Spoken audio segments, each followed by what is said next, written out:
Hi guys, can everyone hear me okay? All good? Hi, firstly, thank you to Redeem and the team for organizing this great event. Dziękuję wam za pozwolenie. So yeah, today I'm going to be talking about how students can help the world. I hope to do this in two ways, basically. Mainly, at the moment, I'm going to be introducing this organization, Students for High Impact Charity, which is abbreviated often to SHIC. But I also hope to give some introduction to how students as communities can learn about how to make high impact in the world. And so I'm also really interested in forming effective altruism communities in the student population. So if you're interested in that or starting your own group, I'd love to talk to you afterwards. Okay. So a bit more about me. I've volunteered at this project, SHIC, for about the last year or so. I've basically helped compile this effective altruism for students, a really accessible introduction. So I kind of advised on this curriculum. And I've been volunteering with the organization as well. I'm also involved heavily with the effective altruism community. So I was president at the society at my university in the UK, University of Warwick.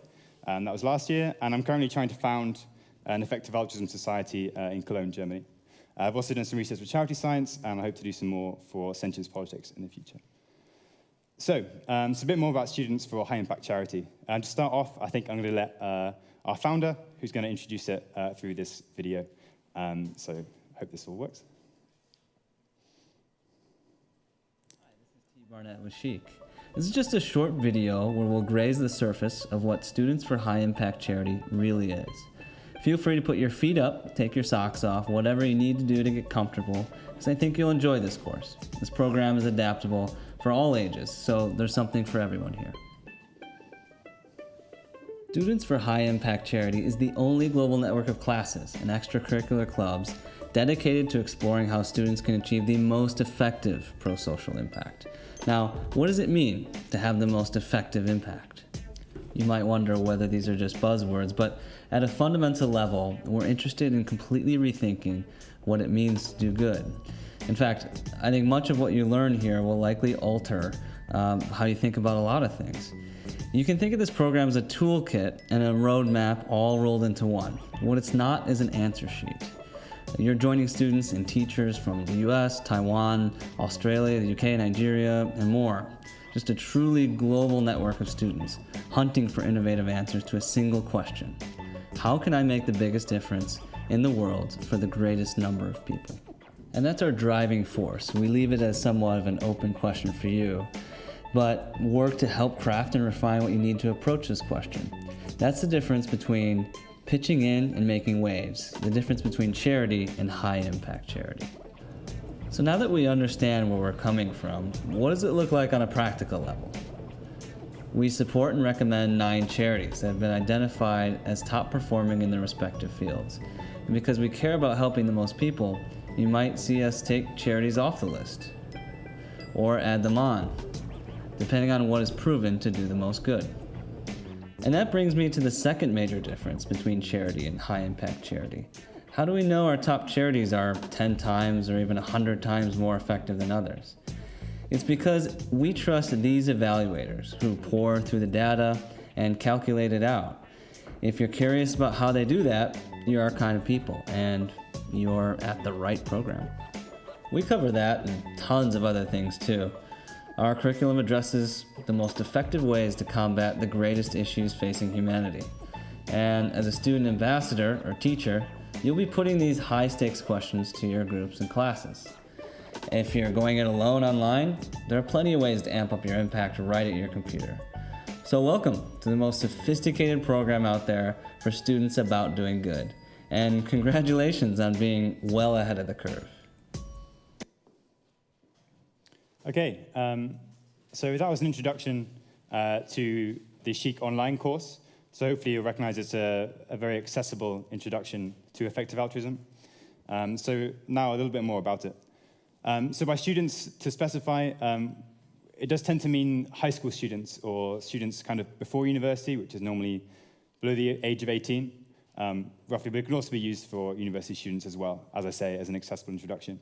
And high impact charity, hopefully, is quite a familiar idea by this point in the day. So it's cost-effective interventions, which are the most good possible in an impactful cause area. So our ultimate goal is to normalize the principles of effective altruism for the coming generation of students and influencers who want to make a difference in the world. So structure of the talk today, so I'm going to outline in a bit more detail what we want to do, why we think students are a worthwhile population to target with these ideas. We'll go into a bit of detail on our curriculum. We'll have a chance to go through start going through one of the lessons we've created. I'll also talk about how we're organized and also how we hope to have impact and how we plan to measure this. We'll have time for some Q&A at the end, but I've also prepared some frequently asked questions about the program. So, some more detail. What is SHIC? So it's an organization which supports a global network of classes and extracurricular clubs who are interested in high-impact charity. And as T, our founder, just mentioned in that video, it really is a global network. So we have SHIC clubs in the US, UK, Nigeria, Taipei, New Zealand as well, so really spanning the globe. And these groups are set up and they use our curriculum materials and our guidance to explore how effective altruism can inspire students to maximize their pro-social impact. In layman's terms, this is basically doing the most good you possibly can. Again, quite a familiar concept by now, I hope. Our aims, as I said, we want to introduce effective altruism to students, and we want to help students make better decisions when it comes to charity. We actually prefer the term high-impact charity to effective altruism, mainly because it's slightly more actionable and grounded, but also we want to, in classroom, to avoid the idea of a movement. This sometimes puts off teachers and parents, but more on that later, and it's a good discussion point. In terms of making better decisions, we try to apply what's called STEM skills, which stands for science, technology, engineering, and maths. So using these skills that students use day-to-day in the classroom and applying them to charity. Again, a familiar idea by now, I hope. So the services we offer to our clubs. Generally, we hope to build and nourish our network of organizers and students around the world. We provide this innovative curriculum, which is available online free of charge. And throughout the club's existence, we offer attentive guidance and support with anything they might need to help get these ideas across. So here are supported charities. I think some of these might be familiar to you as well. So we have some from all kinds of cause areas which effective altruists are into. So we have the Against Malaria Foundation, the Schistosomiasis Control Initiative, Give Directly, which are focused on global poverty. We also have Mercy for Animals, Animal Equality International, which focus on the idea of animal suffering, and also some more focused on existential risks, such as Cool Earth, which is a great charity about climate change, and the Future of Humanity Institute at Oxford, which looks at artificial intelligence. So some really huge range of charities working on some really cool things. So why do we think students are a population which we think will be interested in these ideas? So high school or secondary school students, whatever they might be called, are often really keen to make a difference. They want to change the world already.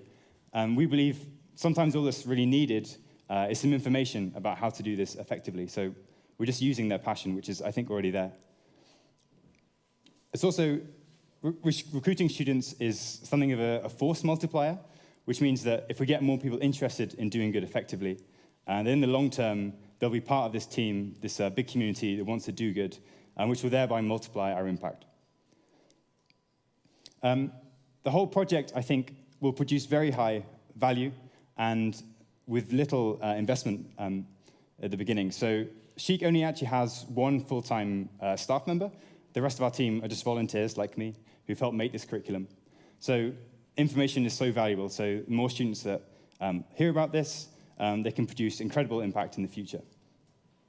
And this also has potential counterfactual returns for the EA movement because we think students have actually so far remained untapped despite being incredibly motivated and keen to learn about this kind of idea.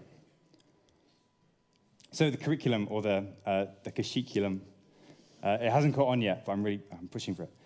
So let's have a little look at what we try and do. So far we have a 6-week pilot course, which is accessible online. You can download it just as the lesson plans and the slides, or it went up last week, actually. We now have an online course, which you just saw the introduction of.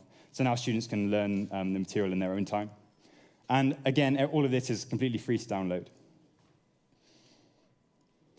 So here's an outline of our pilot course, which I've helped put together with some great other team members.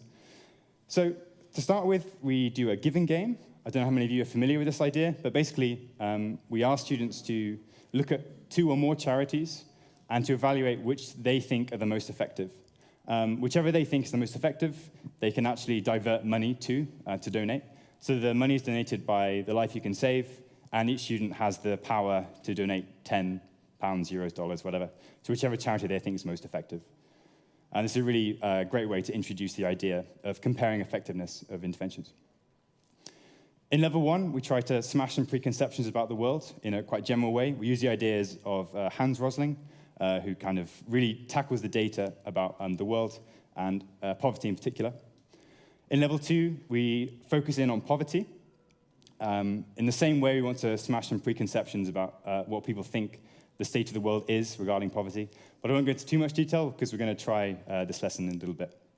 Level 3, we look at animal rights and animal suffering. This is a very kind of open-ended way of tackling quite a difficult subject. We let students really think about it themselves, and it's mainly discussion-led.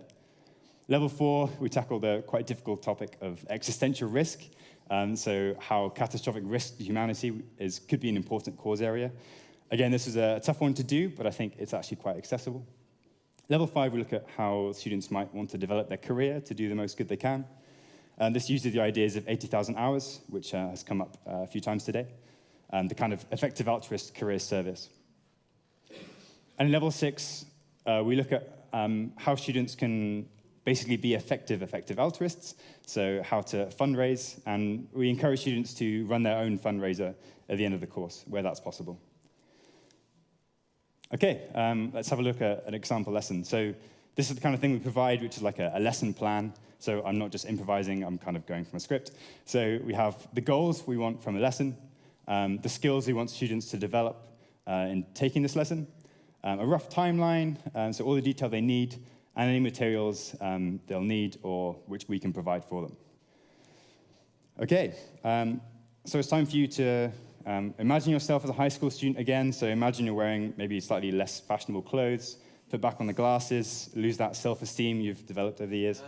And we're going to try a high school effective altruism lesson, if you will. So what I will need to do is get some kind of pen and paper ready, or just a phone, something to write down some answers on. I have high expectations of you guys on this, by the way, so no pressure.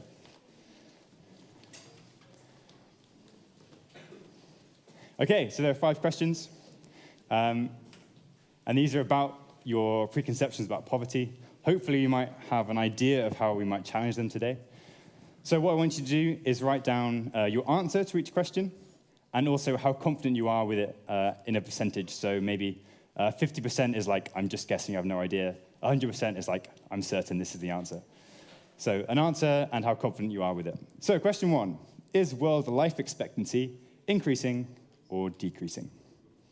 Your answer and how confident you are. Okay, question 2, you ready? Question 2, what's the average life expectancy across the world?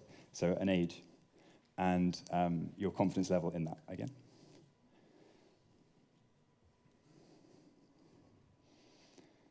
Question 3, are deaths from war going up or down as a general trend?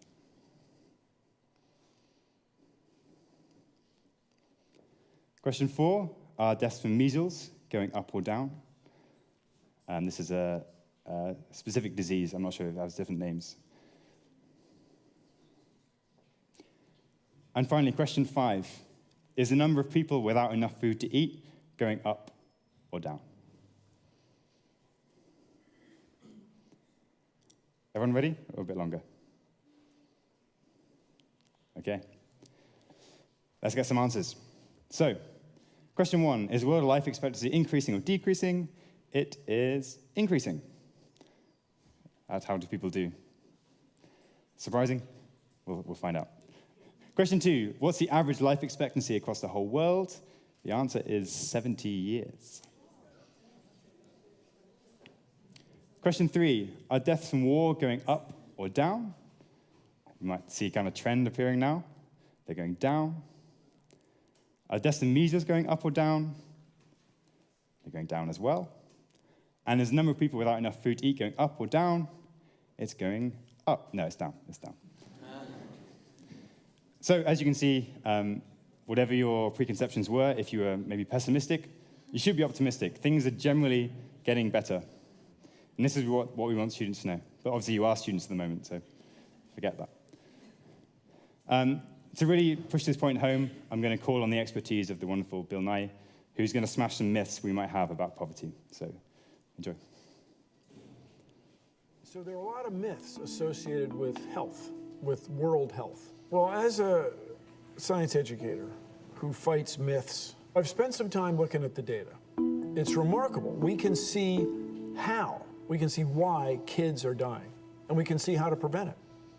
Well, people perceive that the U.S. spends a lot on foreign aid, that if the U.S. budget were $1, a quarter of it is spent on foreign aid.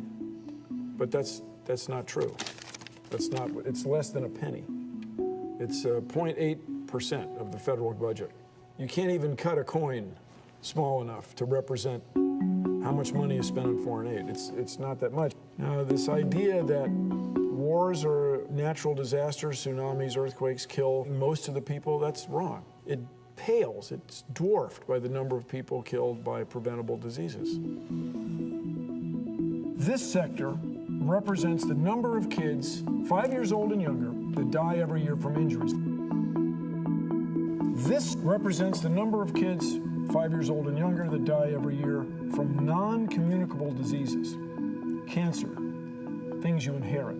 But all of this, most of the circle, is kids dying, 5 years old or younger, dying of communicable, preventable diseases. This is where we can change the world. People think that we've been sending money to Africa for decades and nothing's improved. Things are as bad as they ever were. Well, that's a myth. When you can show statistically that child mortality's gone down over the last couple decades by a factor of 2, been cut in half. Those are the data. We have a real opportunity to leave the world better than we found it, to dispel these myths and move on to improve the quality of life of people everywhere. So let's prevent the diseases. Let's address a preventable disaster.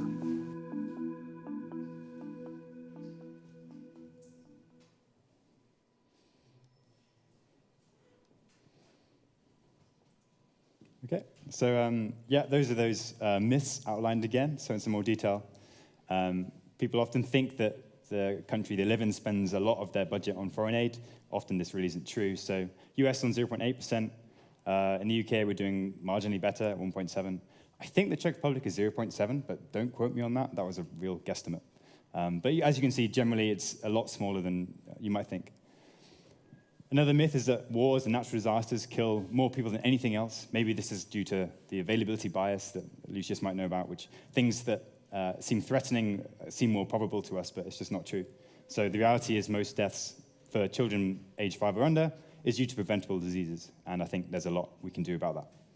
Another myth is that we give money to the developing world and nothing's changing, and the reality is that we're making immense progress, and we need to keep that up. So, you can step back out of your high school selves now, dressed as you are, looking wonderful, so welcome back. So how do we implement these kind of lessons, this curriculum? I think there are multiple ways of using this. So what we call student ambassadors, so students who want to start their own SHIC club, can do this at school and access our materials and lead it themselves. They could also use the SHIC curriculum at maybe a pre-existing club. Maybe they meet after school for talk about philosophy or something. They can now use this, maybe or just 1 or 2 lessons to initiate discussion about effective altruism. Teachers themselves can import the curriculum into their classes. We have a few doing that. And also, the curriculum can be used for just one-off events. Say your EA university group wants to talk about animal suffering, then I think SHIC can provide a really accessible entry point and really kick off some discussion. So it's really quite flexible as a curriculum. A little bit more about ourselves as an organization. So it really is quite small, but I think quite effective. So we only have one full-time staff member, that's T in the middle. The rest of the central team are kind of volunteers like myself. We look out for SHIC coordinators. These are often university students or effective altruists who look for students in schools who would be interested in running their own SHIC clubs. And then the most important group, I think, is the SHIC ambassadors, so the students in schools who are really keen to learn about this stuff or tell other people about this stuff. And there's other people we rely upon, like the teachers and the school administration and everything. So yeah, as I say, it's very effective because there's only one full-time staff member. The rest are all volunteers, and we look out for the most crucial of volunteers, the ambassadors, to help run this. In the future, we hope to grow by creating more of these online levels, more discussion. There's ideas of making accreditation people can pay for, so we can instill it into schools. This is future plans. And maybe people could donate to keep us running to create more levels in the future. But these are just kind of ideas of how we can maintain sustainability. So, impact. How does this impact upon the world? What do we think it can do? So, there are about 65, 70 people who have already started representing SHIC around the world. We have about 30 university students who are looking for either local students in schools or are bringing SHIC to their university. About 30 or so high school ambassadors, so students in schools who are already using this stuff and running a SHIC group. About 5 teachers are now planning on or are already running the pilot program in their classes. And we have 10 or more who are advocating for SHIC to be used in their schools. So this is an example class. This is the wonderful Catherine Lowe with her class in New Zealand. So these guys, one of the first kind of the guinea pigs of the program, I guess, and she ran the pilot curriculum with these guys. So we're interested in tracking our impact, as many effective altruists are. So I'm not sure about the formatting here. I have no idea why that happened. But so there are 4 ways we can track impact with SHIC. So we can track the future donations of students who are involved in these classes. So this can be done by the Given What We Can pledge. So this is another organization, might be mentioned, which encourages people to pledge 10% of their future income to charity. So we can track whether someone who signed up might have heard about it from SHIC. We can track how many students change their diet, their habits due to SHIC. We can track the amount of money brought in through the student fundraisers, which, as I mentioned, run at the end of the curriculum. So a kind of immediate impact. And we can also track whether students who graduate end up joining their local effective altruism groups in their university or their city. Unfortunately, we can only really, at the moment, measure the impact from number 3. The other 3 are kind of long-term things which we're really keen to get data from, but we're still very new, so we're not really sure if we can get any data just yet. But let's look at the immediate impact, the ones we can measure from the student fundraisers the kids do at the end of their curriculum. So this is from not much data, so you're right to be cautious. But so from the pilot program in New Zealand, and also some other groups have given some feedback. So on average, a student raises between $25 and $100 at the end of each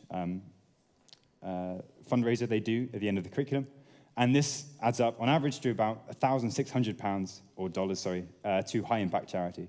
So students are straight away encouraged to fundraise for these charities and really get involved. And this is a visualization of that. So it's about 55, give or take 38, dollars raised in their fundraiser, which translates, given the amount of students, to, this number, which is quite conservative, of 1.6 grand to effective charities for each SHIC curriculum that's run. So we've got that high immediate impact already.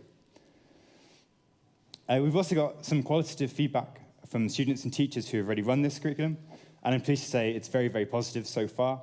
So all we can really do is project that this positive feedback might turn into long-term impact. But let's have a look at what people have said so far. So Kimberly, who did the curriculum in New Zealand, said, "I've realized that it's important to be aware of the effectiveness of how we help others." Holly, her classmate, decided to eat less meat because of doing the SHIC curriculum. Roland, who taught the curriculum in Austria, said the students realized that it's not good enough to consider what looks good, but the one has to think about possible unintended consequences of an intervention.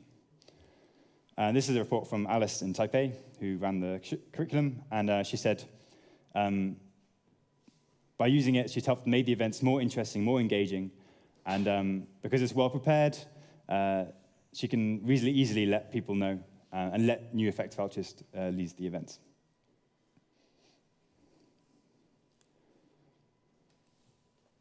Okay, so I'll try and tackle some frequently asked questions about this program. Maybe I'll say something that was in your mind already. So, is there really a demand for a program like this? Do students really need the information presented to them in this way? Well, even with conservative estimates, the demand for this program was exceeded this year. So I think it was predicted to get half a dozen, given who we were in contact with. But we had about 13 pilot programs run, so over double what was expected. Again, small numbers, so you should be cautious, but it's promising. And we also think that the need to apply STEM literacy, which is, again, science, technology, engineering, and maths, to the domain of charity and doing good, is, I think, needed, regardless of exactly how it's presented. A good point is whether we think SHIC is redundant at the university level, where there is already a thriving effective altruist community, whether it's really necessary to have both alongside each other. So the SHIC curriculum, as I mentioned, also offers a very accessible introduction, which is also extremely useful for effective altruism groups in university. So they really are quite compatible. They wouldn't necessarily need to be a separate SHIC group and an effective altruist group. The effective altruism group can use the curriculum and get into contact with students at schools who might need a more accessible introduction. But perhaps a clearer distinction could be necessary once, hopefully, SHIC grows, where we could have SHIC as an accessible introduction for students, and then once they join the club at university, hopefully, then they can access perhaps more challenging material. I think this is an important question, and one which I thought of while being involved, is whether there are risks with the EA movement seemingly targeting more impressionable students. So perhaps people who are already critical of the EA movement might view SHIC as a kind of underhand way of getting young people involved without really giving them enough chance to decide for themselves. I think it's worth considering, and this is a good point to think about, but lots of charities and social movements already kind of operate in this way. As I say, young high school students often are very keen to make a difference already, so it's more a case of how they're presented with opportunities. And with SHIC, the benefactors are not going to be EA organizations, but they're going to be the charities which we know to be high impact. They'll receive the direct effects of the SHIC curriculum and not EA organizations. And as I mentioned earlier, we prefer the term high impact charity because of this. We really want them to focus on the direct impact and over effective altruism because often a movement can put off teachers and parents in a school. So we're quite cautious of this. But it is hard to deny, of course, given that I'm here today, that SHIC stems from the effective altruism movement. A possible way we can account for this is to introduce effective altruism, perhaps at the end of the curriculum or to students who are particularly keen, and encourage them to really tackle these ideas themselves and to conduct independent research instead of forcing any ideas upon them. But we're really interested to hear your ideas about this thought. So to finish off, if you're interested in starting a SHIC group or effective altruism group, I'd love to talk to you. Or if you know perhaps a local school or you're involved with already who might benefit from this kind of accessible material, please do get in touch. But as I say, everything's free to download online. It's very accessible. This is the website, shicschools.org. You can get on there. You can download the materials as a lesson plan, or as of last week, you can now access it as an online MOOC online course. So please do have a little look, see what you can find there, and I'd be happy to help you with anything. I think that's everything. Thanks for listening. Thank you.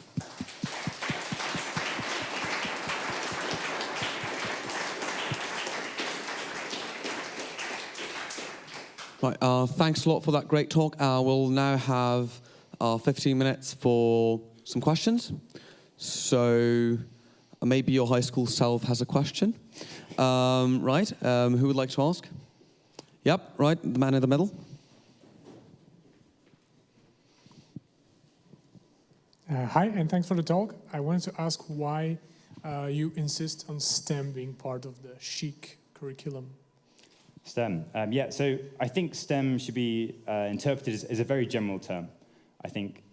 Science, technology, engineering, maths is all kind of applied rationality to, in most cases, obviously learning about natural sciences and a kind of normal school curriculum. So we use that term, it's quite, it's meant to be quite general, and it's just basically applying the same kind of thinking, reason and evidence to doing good, which is actually, I think, the fundamental basis of effective altruism. But STEM is the kind of the term used for this kind of thinking in schools. So I think not to be taken too literally in terms of just those, those fields, but it's more referring to the general. Because it sounds like you're excluding psychology, for example. Yeah, that would be, STEM maybe might be better, I don't know. Yeah, I think that would go under science, but it's a general term to refer to. Yeah, I study psychology myself, so I'm aware, don't worry. Right, someone else? Do we have a question? Right, so I'd just like to ask, maybe add, so for example, you do a lot of, in the curriculum, there's a lot of work with probabilities, for example. Mm-hmm. So could you give some more examples of how this, how your curriculum actually teaches very valuable skills using some concrete examples, skills in mathematics or in science? Yeah, so I have to recall parts of the curriculum now, made it a while ago, but so I think this is kind of almost, as I said earlier on, one of the separate aims of SHIC is not just to get students interested in high-impact charity, but also to take these skills such as probabilistic reasoning and philosophical reasoning and just using them in places where they wouldn't normally expect them to be used, which I think is what effective altruism really does so well, which is taking these really important global problems and applying this way of thinking. So we use this a lot of kind of the confidence intervals, how confident they are in their answers, getting them to kind of question themselves and work out how they reached a certain conclusion about a certain, maybe an EA topic, such as why a charity is effective. Because it's so discussion-led, it's often encouraged, students to be encouraged to reason through why they reached a decision on a certain charity or an opinion. It's really just honing these skills and getting them to apply it somewhere, hopefully that will be new for them, and I think really important as well. Great, thank you. Do we have another question? Yep, the man in the middle.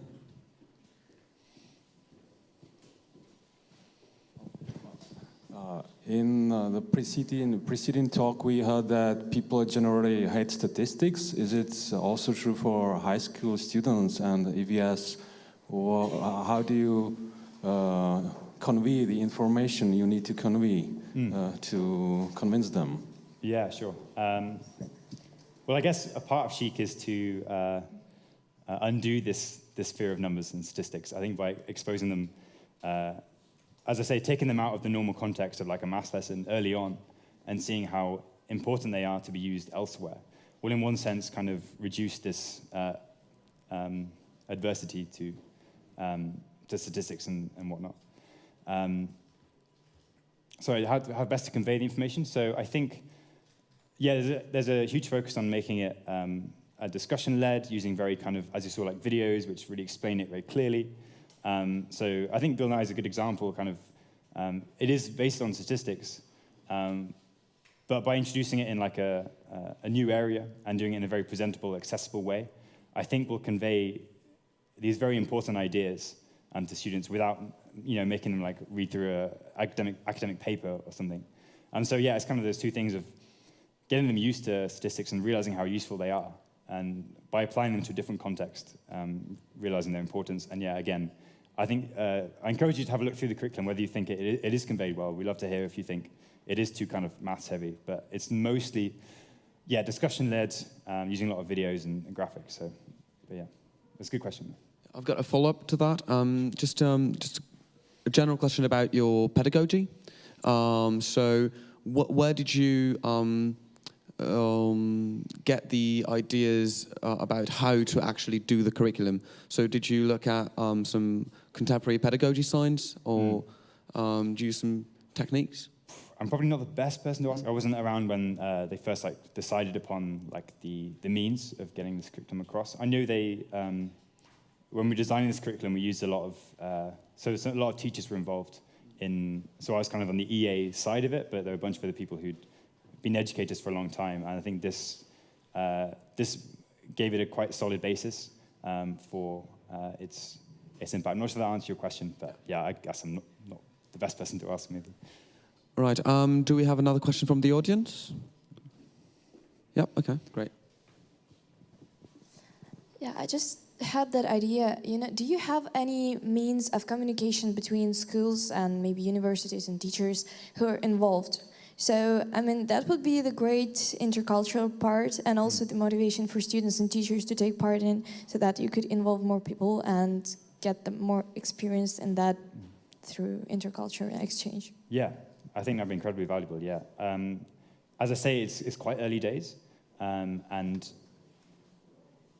something like that would be definitely worth establishing. At the moment, I think the best kind of means of establishing such a community is that we have the coordinators, which are often university students or teachers who work directly with the students who want to run the classes. So it's encouraged for them to do it independently, but with alongside the teacher or the coordinator, or whatever. So the community will, I think, hopefully grow quite gradually. But does that answer your question in terms of? Yeah. It's like, do you have that already, or are you thinking about that, or do you plan to do something? I think not yet, no. I think it'd be great to establish, but at the moment I think it's too small and too dispersed to really establish something concrete just yet. But yeah, look out. Hopefully in the long term, a community surrounding this idea would be great across cultures and students and teachers, hopefully. Yeah. Okay, thank you. Another one? Do we have another one? Right, yeah, there in the back.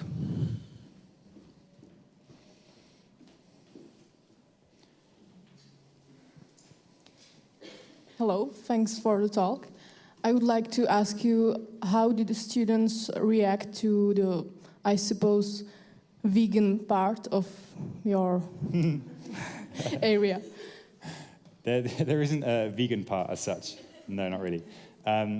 So as I said, most of it's quite open-ended. So you'd introduce the idea of, for example, factory farming or something. That's a contentious area, surely. So it's introducing this idea, and then it's mainly discussion-led. So there's not really much of a, enforcing a certain opinion, I don't think. I'd say it's quite sensitive, but obviously I'm quite biased. But I think the reaction so far is generally positive because, and we have a bunch, as you saw, the feedback's more encouraging them to think about it. I don't think we've had any worrying reports of it being too too assertive in a controversial opinion or anything like that. But it's something it's worth being very careful about, definitely, to put off students with something too controversial. But no, not yet. There hasn't been too much strong negative feedback, so I think it's worked at being quite open-ended and careful. But yeah, we're wary of that. So. Thanks. Okay. Someone else? Right, yeah, here in the front.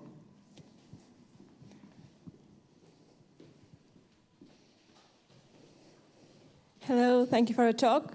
You mentioned fundraising when you were talking, and I'm a little bit unsure about how fundraising could have happened in the school if students don't have any income. So, what kind of fundraising it was? So, one of the best fundraising methods is an online, what's called peer-to-peer fundraising. So, this kind of typical. I know the one they run at the moment is you can set up a page and you can send it to friends and family and say, instead of buying me a Christmas present, can you donate to this charity, this effective charity, which I like. So students, I think, doing that at the moment. So it's not fundraising, I think, on grand scales or anything. It's kind of in the perhaps more familiar sense of just asking your friends to give a little bit of money here and there. And I think just getting them to do it by choosing a high impact charity first, and then doing some relatively low-key fundraising. It's more the idea of the high impact charity choice to begin with. But no, the fundraising is it's all done on a fairly low level, but in a quite accessible way. So have online pages and stuff. Does that answer your question? Sorry. So what is the main purpose of this SHIC? To raise awareness about donating, or to make these people, the students, to think about choosing the career and to think about making some projects to help the world. So like if it's only about raising the awareness about donating or also doing something themselves, making projects, making some special initiative group in university or school or something like that. Can I say both? Probably both of those things. So like a general introduction. I don't think the idea would be as impactful if they didn't do the direct work of actually raising money. I think if you keep a distance view of here are the charities, here's how to get a career which would help these charities. Actually, I think it's really useful to, from the beginning, to think about donating alongside the long-term project, if that makes sense. So donating is, and fundraising is a crucial part, I think, from the beginning. Thank you. Right, okay, we've got a lady right behind the previous one. Hi, this was a beautiful talk, thanks a lot. I have one question which I'm thinking about through the whole day. Isn't the whole idea that we are focusing on the high impact, quite strong, big build charities, narrowing the spectrum of the charities and the different causes they do, like how to kind of approach that? Because you're picking the best of the best, which do several things which make the biggest impact for the most of the people. But as on the one of the first talk, picking between Světluška and saving lots of people in Africa from side, each of the charity does something else. And if I want to help the blind child in Czech, it doesn't help to support the other charity. And I'm just struggling with the concept that focusing on just on the bigs and the most kind of, it's great what they do, but isn't it like narrowing? Yeah, I know what you mean. I'm not sure I'm the best in the room to answer this question, but my guess would be there's probably two best answers to that. The first one is that in SHIC and in general, the idea first and foremost is to be cause neutral, so to really examine all the options and before you work out which is the most effective. So not going in with a kind of, it has to be malaria, let's find the best malaria charity. It's like really out of anything we have, what's the most effective intervention. And so encouraging that just general thinking about what's the most effective thing. But I think the second part of that is that I think the effective outcomes community is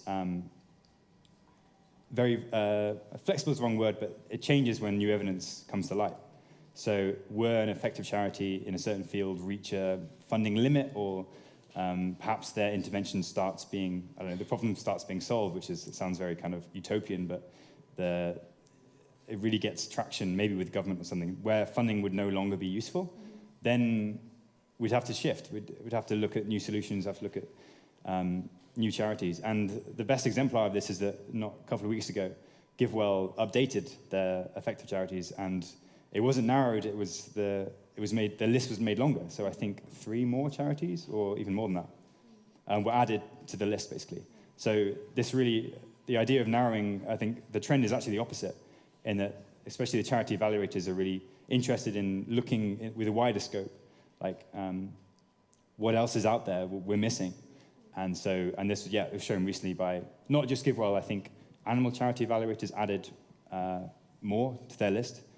And also, we're also interested, so actually the parent organization of this charity Science, their founder, they've been working on starting a new charity. So looking for the next kind of intervention that could be super effective.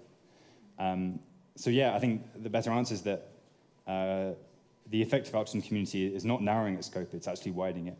And we're finding more and more effective solutions and not just zooming in on 1 or 2. Yeah, I would maybe add that we as effective altruists, we're kind of focusing on the low-hanging fruit.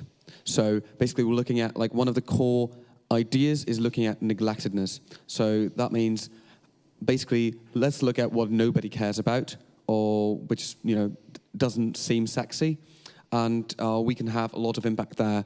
If it gains a lot of traction, a lot of people are interested in it, our marginal impact is not as big, and we have to look further.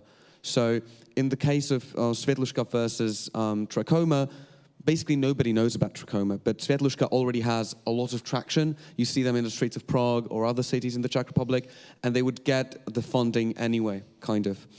But if you do fundraising for trachoma, maybe your possible impact is much bigger. So it's kind of like, you know, trying to reach the apple at the top of the tree with Svetlushka, but with trachoma, it might just be, you know, just picking it from the ground. I just find difficult kind of to comparing these things. They are quite uncomparable to me. They are, you know, affecting people in different countries for different, you know, that's you cannot compare what they do. If you have two charities doing the same thing, doing different approaches and being differently effective, then I understand the comparison and why I should look to the data and pick the better one. But comparing in between causes, that's quite, you know, difficult. Yeah, I think we'd agree, and anyone working on this would agree. It's incredibly hard to work out which cause area we should focus on. But I think the way you frame it is important. So if you think of it as, this is really hard to compare, I just don't know what to do, where to give my time and money, then we're at a kind of inertia. Whereas if we frame it as, there's a huge problem, we can help. What can we do? We have to decide. We can't just sit here and like, oh, it's all a bit confusing, you know, I have no idea which is worse. By making those hard decisions, and they're really, really tough to compare cause areas. But, and that's why I think a lot of effective approaches have a lot of uncertainty about what's the best thing to do. But with the, you know, the methods we have now, which are far from perfect, we can at least have our best guess and then act upon that. So, I mean, throughout the day, and I think in general, if you hear the ideas from this community, you consider them as like, this is our best idea so far. Like this, with the evidence we've got and the methods we have, this is probably the best. Thanks, Ollie, for that thought. I would like to reiterate that a lot. Effective altruism is about thinking. It's about approaching the problem. It's not about dogmatic solutions that we currently present here. These are really our best guesses, and they're not good by any standard. But to answer your questions about to answer your question about comparing different charities, I might raise another issue. For example, how do I compare a charity that treats people from trachoma and a charity that treats them from malaria? How do you compare those? Or how do you compare it to increasing attendance at schools? Well, there are some ways. There are really rough guesses, such as the quality adjusted life year, which you can make rough calculations how big of an impact you're having on the person's life. These are not ideal by any means, but they're better than nothing. So I hope that answers your question. No, I would think like starting with what I want to change and then working my way back, then finding the best charity, and it's just probably like the thing, the idea of which way to start and which way to work my way through. But thank you very much. Yeah, thank you a lot. Thanks a lot for that question. Anyway, but unfortunately we're running over time for this talk, so thanks a lot, Ollie. Thanks to you for all the questions.